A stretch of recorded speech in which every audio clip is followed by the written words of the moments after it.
A gente tem que começar a pensar quais são os mecanismos sociais, psicológicos que faz um homem agredir uma mulher, né? Que submete essa mulher a essa condição. Então a gente tem que começar a pensar, né? Quer dizer, os dispositivos sociais ainda são muito precários em relação a isso, né? De começar a falar para esse homem que não deve ser tratado, você não pode tratar ninguém nessa condição. Porque muitas vezes um homem igual a ele não dá porrada, ele não machuca, tal, não sei o quê. E por que ele tem que fazer isso com a mulher dele? Porque ele não pode ser compreensivo, porque ele não pode sentar e resolver os conflitos de uma outra forma. Então acho que a gente tem que começar a pensar, claro, que a violência ela tem várias dimensões. E é claro que a gente não pode falar, essa é mais grave, essa, né, o fato de ser física, como eu falei, né, e deixar a psicológica de lado, né? Ela tem um dano, as duas têm danos aí, né? Eu acho que ele, o homem, de alguma forma, ele precisa de ter uma interdição ali. Em alguns casos, obviamente, né, você tem um estupro, você tem uma situação de uma violência mais contundente. Bom, não tem dúvida, né? Ela abre o boletim de ocorrência, vai abrir um inquérito policial e se a violência foi grave, ele tem que ter uma penalização ali. Eu acho que todos os crimes praticados, eles devem ser pensados no sentido da responsabilização.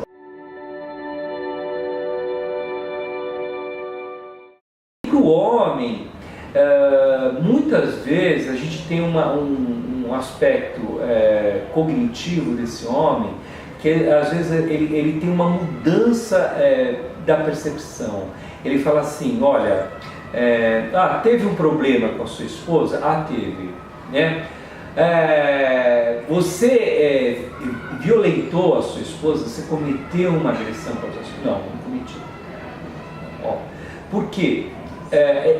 É muito difícil para ele falar assim, olha, aconteceu lá, né? Mas ele vai sempre tentar tirar a responsabilidade de si, porque para ele é muito difícil. Então ele vai falar assim, não, na verdade ela veio por cima de mim, não sei o que, eu fui tentar conter.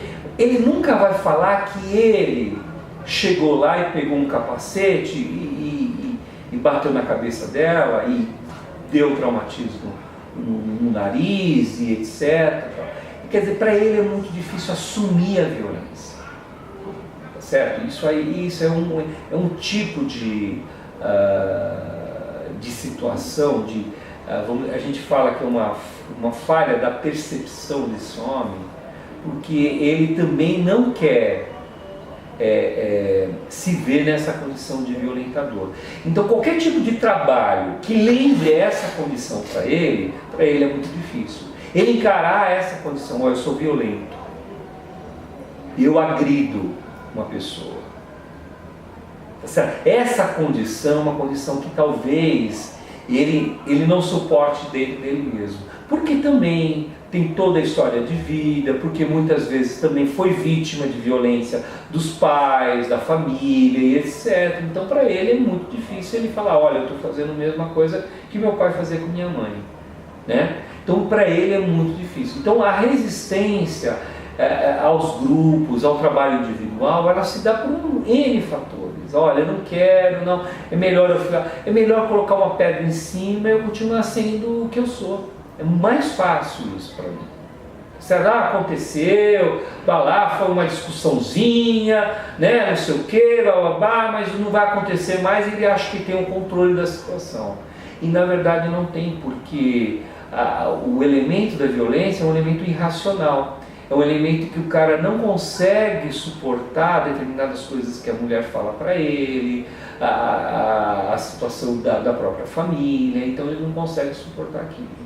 Então aí ele estoura, então ele não tem esse movimento de poder ter algo que possa brecar esse comportamento, de ser um anteparo para esse comportamento não acontecer, né? Então de fato ele chega e comete a violência. Na medida que você tem um recurso onde qualquer tipo de punição você desenvolve um grupo reflexivo, o que é ele, o que é a mulher, o que é a sociedade, o que é o trabalho, o que é estarem convivendo, né, com todos, você começa a pensar que ele pode criar mecanismos para conter a sua própria violência, para que ele não projete as suas angústias no outro, para que ele tenha alteridade, que é essa capacidade nossa de perceber a dor do outro.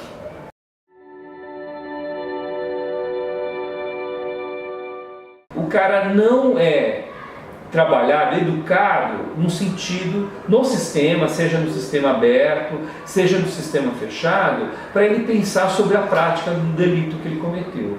Então essa é uma questão que a gente deve pensar, né? Então os grupos reflexivos, eles seriam importantes em todas as instâncias, seja nos crimes mais graves até nos crimes mais leves. O cara que cometeu um crime leve, ele tem uma probabilidade de, se ele não for interditado, de reforçar o comportamento dele e ele chegar a uma violência mais severa. Então, primeiro, a interdição, ela é importante. Então, se xinga, olha, você tem que pensar sobre que lugar que você está colocando a sua mulher, a sua companheira, que um dia você falou que amava, que você gostava e etc. Então, olha, você tem que começar a pensar que lugar que é esse. Porque é isso, né? O indivíduo ele tem a sua insatisfação, seja de emprego, seja as questões de estudo, o seu projeto de vida que muitas vezes é frustrado. Então esse indivíduo ele está frustrado e ele projeta na mulher a frustração que ele possui, né? Então a gente fala assim, né? Quer dizer, a mulher não é frágil, né? Ninguém é frágil, mas todos nós temos a nossa fragilidade. Então muitas vezes a gente projeta no outro a fragilidade que a gente tem. Então tem um mecanismo assim, e muitas vezes como socialmente é colocado que a mulher é o sexo frágil, então é mais fácil ele não lidar com a fragilidade dele e ele tentar eliminar a fragilidade da mulher, porque ela representa a fragilidade dele próprio, né? Então é mais fácil eliminar essa fragilidade que está externa, sem lidar com a minha própria fragilidade.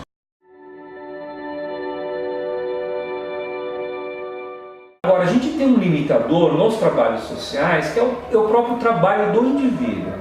Então você não tem, por exemplo, dispositivos grupais ou de acompanhamento, que acontece, por exemplo, à noite, né? Porque os serviços acontecem de segunda a sexta-feira, então você não tem finais de semana. Então você tem um limitador nesse sentido também, de você não conseguir agregar os agressores, o trabalho com as mulheres, porque elas têm que estar trabalhando, elas têm que estar ali na sobrevida delas, têm que estar buscando a sobrevida, né? O caso também dos homens também, ele tem que trabalhar, tá, não sei o que, então quando que eu vou fazer o trabalho? Então é muito difícil, ele tem que ser muito autônomo, saber que para que ele possa se vincular a um trabalho. Então às vezes não é que não quer, mas a sociedade também ela cria que o trabalho é mais importante do que qualquer outra coisa. Então a gente tem que pensar isso, né? Quais são os espaços efetivos que esses homens e essas mulheres podem participar desses grupos, né? É uma questão que eu coloco aí como um desafio para nós enquanto sociedade. E às vezes a gente vê, por exemplo, que não aderência do grupo é por falta de tempo, é por falta de não sei o quê, porque prioriza a questão do trabalho. E com razão, né? Não tem jeito nesse sentido.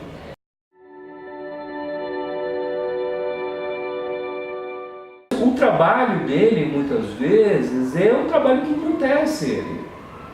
Então, é interessante a gente pensar nessa perspectiva. O trabalho, ele cristaliza esse homem, embota esse homem, ele vira para as suas necessidades.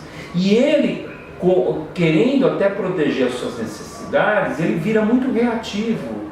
Então, qualquer coisa que a mulher coloque para ele responde de uma forma agressiva, né? Instantânea, sem comedimento das suas palavras, das suas atitudes, né? Então, muitas vezes ele tem um processo de trabalho muito duro, né? E isso acaba sendo projetado no outro. Isso é muito louco, né? A gente pensar, por exemplo, é como você tivesse numa posição, na relação do trabalho, muitas vezes que, né, numa posição assim, sadomasoquista, né? Então, ao mesmo tempo você sofre a dor, né? Então você está acostumado com a dor e depois, e às vezes é nessa relação que você tem com o seu próprio trabalho, com o seu próprio empregador, né, que fala assim, olha, você tem que produzir, olha, você tem que carregar a pedra, você tem que fazer isso, você tem que fazer aquilo. Então aí esse indivíduo, né, ele está na posição lá masoquista, né, porque ele precisa daquele trabalho, etc. E quando chega em casa, ele vira um sádico. Ele sofreu tanto nessa posição masoquista que quando ele chega em casa ele vira um sádico. Então aquela coisa, agora eu estou no poder e eu passo a fazer com que o outro se submeta à dor que eu senti no dia a dia, né? Então eu falo que de alguma forma a gente vive numa sociedade sadomasoquista, né? Uma sociedade que ao mesmo tempo, né, faz as pessoas sofrerem e essas pessoas passam a perpetrar essa violência contra outras.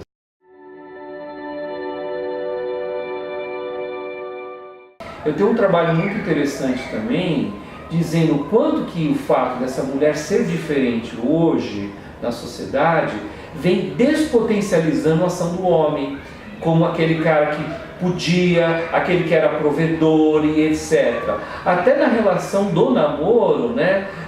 Se ela está melhor do que ele e tal, não sei o que, existe essa questão, opa, né? Olha, mas eu sou homem, né? Então existe uma pressão também no fato do homem, né, não saber lidar com o fato que a mulher pode ser melhor do que ele. Assim, no melhor no sentido, né, no sentido da profissão, de ter mais estudos, de ter melhores condições, etc. Melhor nesse sentido, né? De que, então ele às vezes não se conforma, porque também ele foi criado para ser provedor. Ele foi criado para ser aquele detentor, né, da família e etc. Né? Então, muitas vezes, aquela mulher, ela traz um elemento que é a própria impotência desse homem. Então, ele lidar com essa impotência é muito difícil. Dentro das relações de casa, nas relações domésticas, é muito complicado isso, né? Então eu falava, olha, minha esposa está ganhando mais do que eu, né? Como que fica? Então assim, a imagem e também a cobrança dessa mulher em relação a isso, porque ela foi ensinada que o homem também tem que ser o provedor, ele que tem que dar mais condições. Então a gente está vivendo hoje na sociedade, principalmente nos centros urbanos, uma relação assim de quem pode, né, da potência e da impotência, e o homem não sabe lidar com a impotência dele. Então para ele é muito difícil lidar com a impotência dele, e na medida que ele lida com a impotência dele, ele também tende a esse mecanismo psicológico de querer punir, de querer encontrar um elemento agressivo para poder, né, falar, olha, não é isso, não sei o que, de se impor nessa relação. Como ele não consegue se impor de uma outra forma, ele começa a se impor dessa forma, né? Então isso é uma questão social que a gente tem visto também na relação, por exemplo, do trabalho com os homens, né? Então esse homem fala assim, mas quem é essa mulher agora? Né? Essa mulher é muito diferente da minha mãe. A minha mãe me dava tudo, ela lavava meu prato, né? Ela falava, né? Lavava minha roupa, cuidava de mim. E essa mulher moderna, essa mulher não é assim. Essa mulher, ela quer dividir esse espaço, essa responsabilidade da casa, do filho, de outras coisas. Mas só que eu não fui ensinado dessa forma. né? Então eu fui ensinado de ter o pratinho na mão ali, com, né, de estar ali assistindo a televisão e comendo o meu prato. Eu não fui ensinado de uma outra forma. Então para ele é muito complicado lidar com isso, com essa nova mulher, com essa nova coisa. Então tem esse movimento mesmo de muitas vezes agressivo e etc. por conta disso.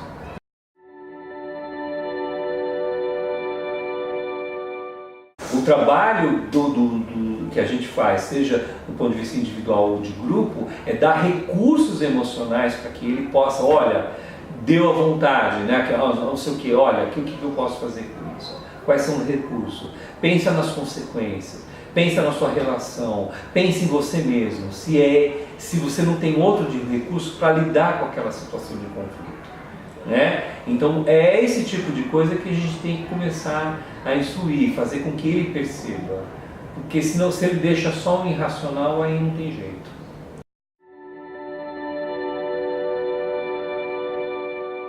Se a gente começar a trabalhar já mais com a nossa juventude nesse sentido, talvez a gente possa colher uma sociedade um pouco melhor, uma sociedade mais tolerante, mais consciente, né?